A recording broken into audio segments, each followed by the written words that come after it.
All right, question number 66. Facilitated workshops can bring key stakeholders together. Which of the below is not a benefit of facilitated workshops? A. Builds trust. B. Increased stakeholder consensus. C. Generate and collect multiple ideas. And D. Issues can be discovered early.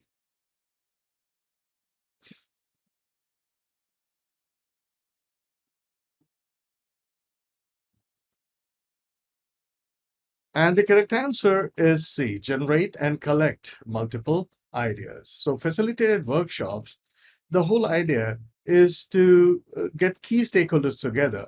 Which of the below is not a benefit? That means we can use it for relationship building, we can build trust, we can increase the stakeholder consensus. In fact, that is the main purpose of conducting facilitated workshops. That is to obtain stakeholder consensus and buy-in.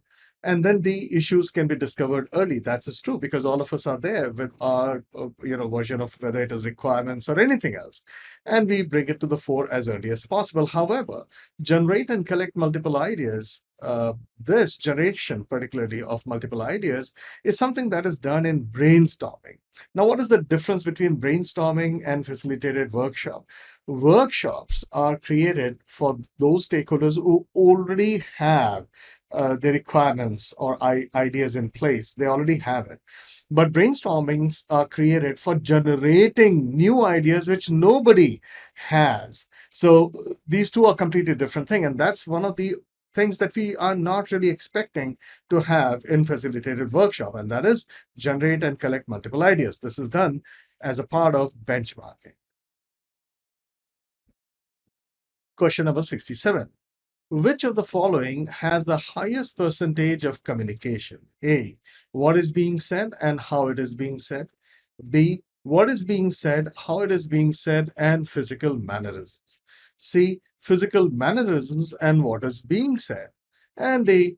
How it is being said and physical mannerisms.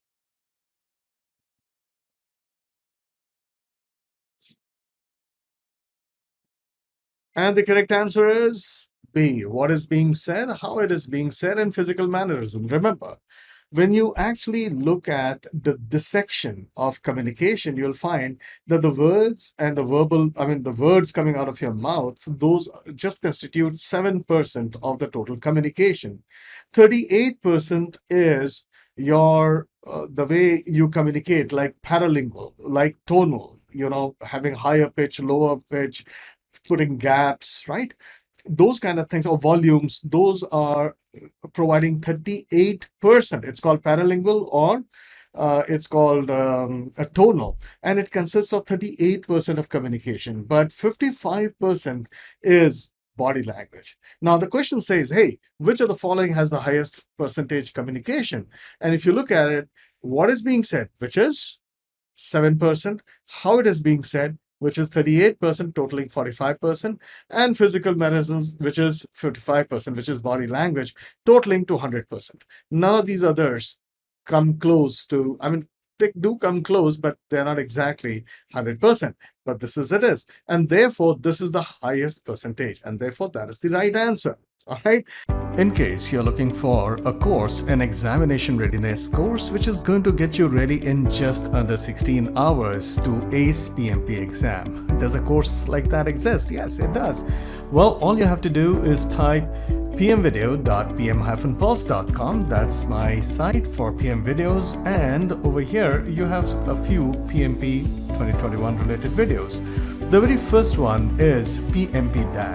PMP- for acing PMP 2021. When you come to this particular landing page, you have a video which will give you an introduction to entire PMP-. It also contains certain things which are there in PMP-. There'll be samples of what's contained inside. You can make an informed decision. The best thing is, it gets you ready in just 16 hours. It contains every aspect of what's going to be covered in the PMP exam. Not only that, it has also 180 questions, full examination set guided by me. In case you're looking for a course which will get you ready for PMP exam in a very short period of time, and not only that, it'll help you ace it. Well, this is the course. Okay, Let's move on to question number 68. Which statement is incorrect about virtual teams using an agile approach? A. All teams need a space in which they can work together. B. Fishbowl windows are an agile technique used when virtual teams are present. C. Remote pairing is almost as effective as face to face pairing. And D. The project manager's authority is considered high.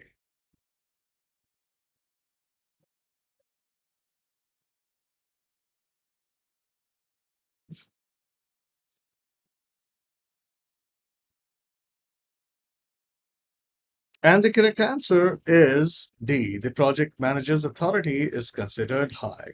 Which statement is incorrect? Now, if you look at A, all teams need a space in which work they can work together. Fishbowl windows are an agile technique used when virtual teams are present. Well, not only when it is virtual teams, it's beneficial even when you do it in a co-located team. But this is not an incorrect statement. And C, I mean, basically, this is just partially correct, but does not make it incorrect. C, remote pairing is almost as effective as face-to-face pairing. Yes, that is true. That's the whole purpose of having a remote pairing. But if you look at the project manager's authority in agile project, since we work with self-organized teams, self-driven team, the project manager may or may not have authority, but they do not exercise it for sure. They become servant leaders. And therefore, this statement is incorrect. And therefore, this is the correct answer because we are looking at a exception statement. All right, let's move on to question number 69. Issue log is an output of the process. A. Manage stakeholder engagement. B. Identify stakeholders. C. Plan stakeholder engagement. And D. Control stakeholder engagement.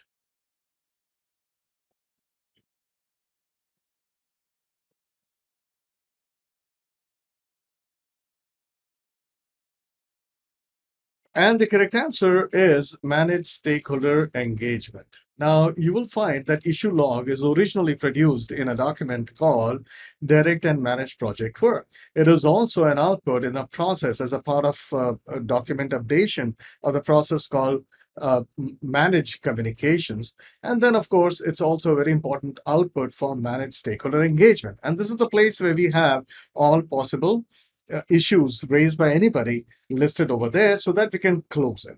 But if you look at these other options provided, you don't find issue log as an output, either as directly or as an output which is part of the what do you call the document updation. Well, it's not.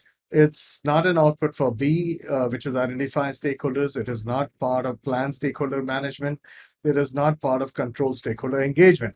In fact, there is something known as monitor stakeholder engagement. This is actually the wrong naming convention in the first place, right?